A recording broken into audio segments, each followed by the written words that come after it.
अमूमन ये लाइजनिंग अफसर इलाके के दबंग लोग होते हैं, कोई साधारण आदमी नहीं होता है। उनकी भी जो भी स्थिति बनी है सिंदरी में, ये सिर्फ अपनी दबंगता दिखाने के लिए, तो उस रोजगार में कब्जा करने के लिए या उस रोजगार पर अपना आधिपत्य जमाने के लिए अभी से ये लोग फील्डिंग करना शुरू कर दिए हैं। वही बात कि अपनी दबंगता दिखानी है तो लोग दिखाते रहें, लेकिन इससे उद्योगों का बहुत नुकसान होगा, साथ ही साथ धनबाद का नुकसान होगा, साथ ही साथ राज्य का नुकसान। सिंदरी एक बार फिर से चर्चा में आ गई है। दो गुटों में मारपीट हुई है। आखिर क्या वजह है कि लगातार सिंदरी में इस तरह की घटनाएं हो रही हैं? इस पूरे मामले पर हम बातचीत करेंगे। हमारे साथ यहाँ पर हमारे वरिष्ठ पत्रकार सत्यभूषण सिंह, हम सीधा उनसे बातचीत करके जानने का प्रयास करते कि आखिर क्यों बार बार सिंदरी इस तरह से चर्चा में आ रही है। सबसे पहले तो आपका बहुत बहुत स्वागत है। धन्यवाद। सर, आपसे ये जानना चाहूँगी कि लगातार सिंदरी में इस तरह के मामले सामने आ रहे हैं। अभी हाल में ही हमने देखा कि किस प्रकार से दो गुटों में बहुत मारपीट हुई है। स्थिति काफ़ी भयावह थी। आखिर क्या वजह रह रही है? देखो, वजह यह है कि धनबाद जो है वो माफिया नगरी है। यहाँ जो भी काम होते हैं वो सब पैसे के लिए होते हैं। इजी गोइंग मनी का फ्लो इतना ज़्यादा है कि लोग शॉर्टकट में तुरंत करोड़पति बनने की कोशिश करते हैं। सिंदरी भी अभी उसी के केंद्र बिंदु में आ गई है, और जो अभी हंगामा, मारपीट या जो कुछ भी हो रहा है उसमें सबसे बड़ी बात क्या है कि एक गुट जो है वो जनता मजदूर संघ कुंती गुट का समर्थक है, और दूसरा गुट जो है फर्टिलाइज़र फैक्ट्री वर्कर्स एसोसिएशन से जुड़ा हुआ है। फर्टिलाइज़र फैक्ट्री जो यूनियन है वो इंटेक से संबद्धता उसको मिली हुई है। इसको लेके दोनों गुट आपस में टकरा रहे हैं, और हमको ऐसा लगता है कि टकराने का मूल वजह यह है कि लोग दबंगता, वहाँ सिंदरी में अपनी दबंगता कायम करना चाहते हैं, और इसी कारण से ये सब सिंदरी में हो रहा है। लेकिन थोड़ा सा इसके बैकग्राउंडर में अगर जाना होगा तो सिंदरी में ये सब विवाद का मुख्य वजह क्या है कि फर्टिलाइज़र कॉरपोरेशन ऑफ इंडिया की जो फैक्ट्री थी वहाँ, FCI खाद कारखाना, उसमें करीब 270 करोड़ रुपया का स्क्रैप बिका। वो स्क्रैप का ठेका जो है मुंबई की किसी कंपनी ने ली थी।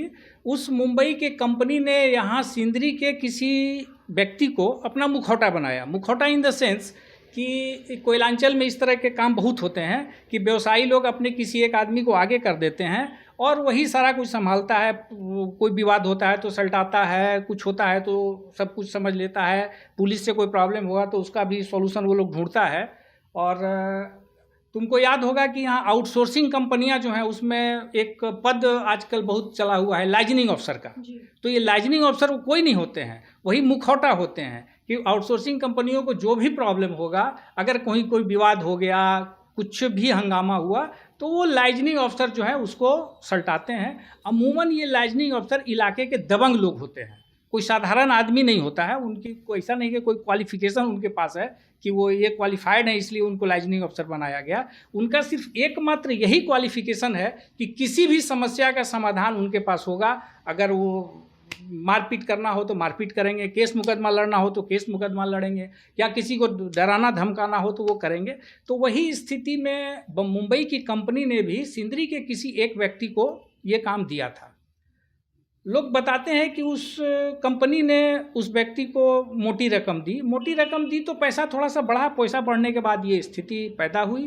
ताकत हुआ के बाद फिर लोग मारपीट पर उतारू हो गए, मारपीट के कारण ये स्थिति हो गई।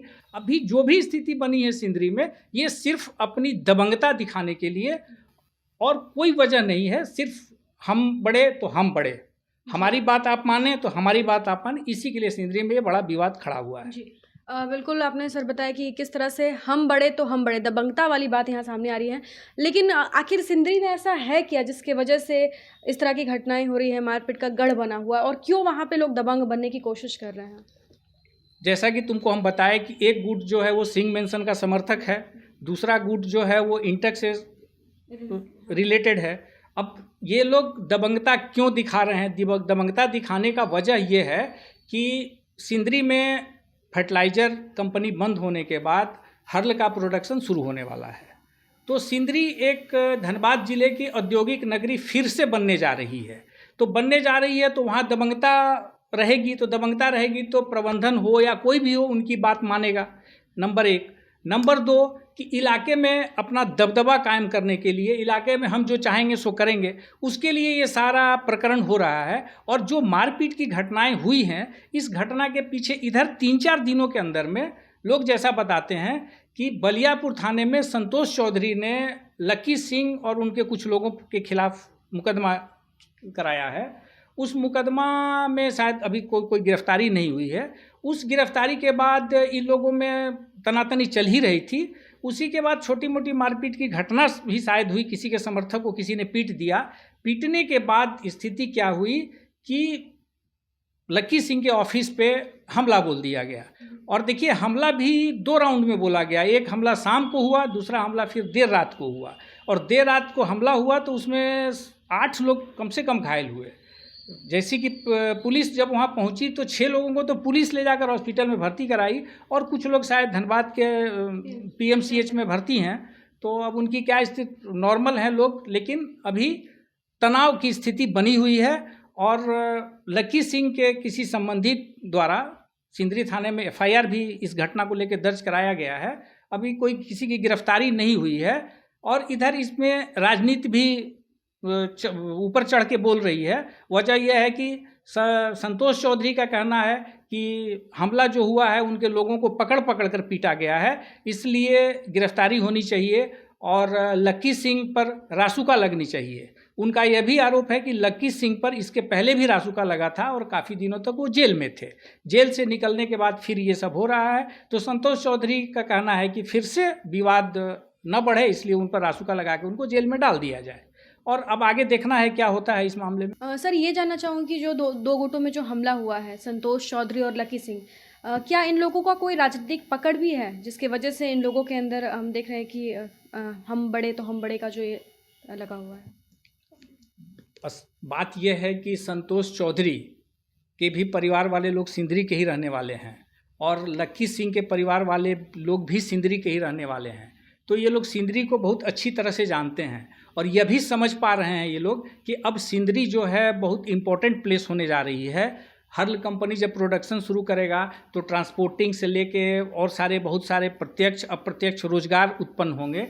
तो उस रोजगार में कब्जा करने के लिए या उस रोजगार पर अपना आधिपत्य जमाने के लिए अभी से ये लोग फील्डिंग करना शुरू कर दिए हैं। और जैसे सिंदरी में मान लो कि अभी ACC सीमेंट कारखाने है, उसके बाद सेल की इकाई है सिंदरी में, चासनाला में। तो इन सब को लेके ये लोग काम करते हैं। कोई उसमें ट्रांसपोर्टिंग का काम भी करता है। तो ये सब हर्ल कंपनी के उत्पादन के पहले अपने दबदबा जमाने के लिए और दिखाने के लिए ये लोग जुटे हुए हैं। एक पक्ष जो है वो सिंह मेंशन का समर्थक अपने को बताता है, जो लक्की सिंह गुट है, और दूसरा गुट संतोष चौधरी जो है वो इंटेक समर्थित यूनियन का अपने को आदमी बताता है। अब ये सब लेके हमको ऐसा लगता है कि हर्ल कंपनी के प्रोडक्शन शुरू होने के पहले इलाके में अपनी दबदबा कायम करने के लिए ये सारा व्यूह रचना रची गई है, और इसको लेके हो सकता है कि आगे कुछ बातें और आगे बढ़े। जी सर, हर्ल कंपनी तो फिलहाल बंद है, खाद कारखाना बंद है, और हर्ल कंपनी अभी शुरू होने वाला है, और उसके पहले ही इस तरह से मारकाट मचा हुआ है। तो आने वाले समय में कहीं ना कहीं वहाँ रहने वाले लोगों के बीच में भी ये भय की स्थिति उत्पन्न रहेगी, क्या लगता है आपको? देखो, ऐसा है कि सिंदरी कोई साधारण स्थान नहीं है।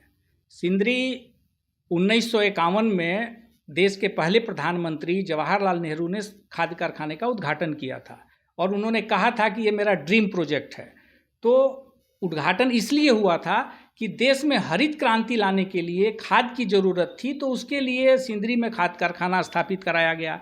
चूँकि दामोदर नदी बगल में थी तो पानी वगैरह की कोई समस्या नहीं थी, तो बहुत सोच विचार कर खाद कारखाना वहाँ बनाया गया।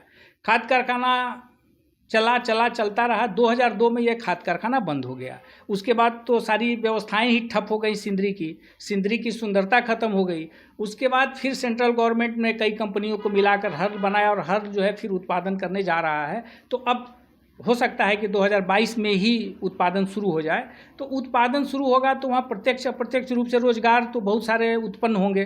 तो उस रोजगार पे यहाँ का जो कोलफील्ड का जो कल्चर है कि हम को वहाँ दबदबा चाहिए, मेरे आदमियों को काम चाहिए, फलाना चाहिए, ठिकाना चाहिए, तो इस सब लेके ये सब सारा चीज़ व्यूह रचना सिंदरी में रची जा रही है, और सिंदरी को अशांत करने की कोशिश की जा रही है। मुझे ऐसा ही लगता है। जी बिल्कुल सर, आपने बताया कि कब ये कारखाना शुरू हुआ, बंद हुआ, एक ड्रीम प्रोजेक्ट रहा था, लेकिन अभी मौजूदा स्थिति हम देखते हैं।